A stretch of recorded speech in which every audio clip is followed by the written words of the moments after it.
In the heart of a dusty, forgotten town where the winds seemed to whisper of lost dreams, there lived a cobbler named Elias. His shop, tucked between the crumbling walls of old buildings, was a humble place where shoes were stitched back to life, but few paid attention to the man behind the workbench. Elias lived quietly, never demanding much from the world. To most, he was just the shoemaker, a background character in their hurried lives.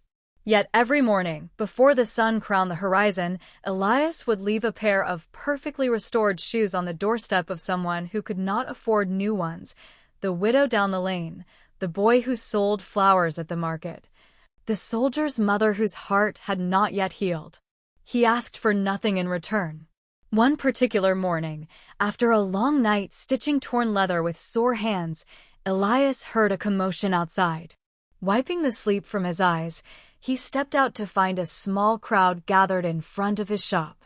At the center was a stranger, a man draped in simple white robes, with a calmness that seemed almost otherworldly. The townsfolk called him the Saint, a traveler known to visit places lost to despair, offering wisdom to those who needed it most. The Saint pointed at Elias. "You," he said warmly. "Come." Confused and reluctant, Elias stepped forward, his apron dusted with thread and glue. "You give so much," the Saint said, his voice carrying over the murmuring crowd, "but you live as if you are worth so little."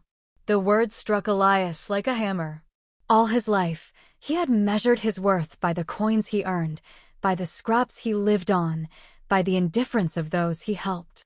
But Elias stammered, I fix shoes. I'm no one special." The Saint smiled, his eyes kind. He knelt, pulling a worn coin from his pocket. "Let me show you something." He held up the coin. It was old and tarnished, barely recognizable. "How much will you give me for this?" he asked the crowd. A young merchant laughed. "A few pennies at best." The Saint nodded. Then he walked to the town's well, where the purest water flowed from ancient stones. He dipped the coin into the water, scrubbing it gently. When he pulled it out, it gleamed, a rare gold coin, shining brighter than the morning sun. The crowd gasped. "This," said the Saint, holding the coin high, "was always gold." Dirt and years of neglect did not change its value. Only our eyes were clouded. He turned to Elias, voice strong and full of emotion. "You are like this coin. Your worth is not measured by the wealth in your pocket, nor by the recognition others give you. Your kindness, your selflessness, your tireless giving, they are the gold of your soul. You were always precious. You simply forgot." Tears filled Elias's eyes, and for the first time in his life, he felt something awaken inside him, a belief not just in what he could do, but in who he was. From that day on, Elias still mended shoes and still left gifts in the shadows of the morning, but he no longer hung his head low. He smiled when he worked. He spoke kindly to those who passed. His joy became infectious, rippling through the town. Little by little, others began to emulate him, giving quietly, loving freely, seeing the hidden gold in one another.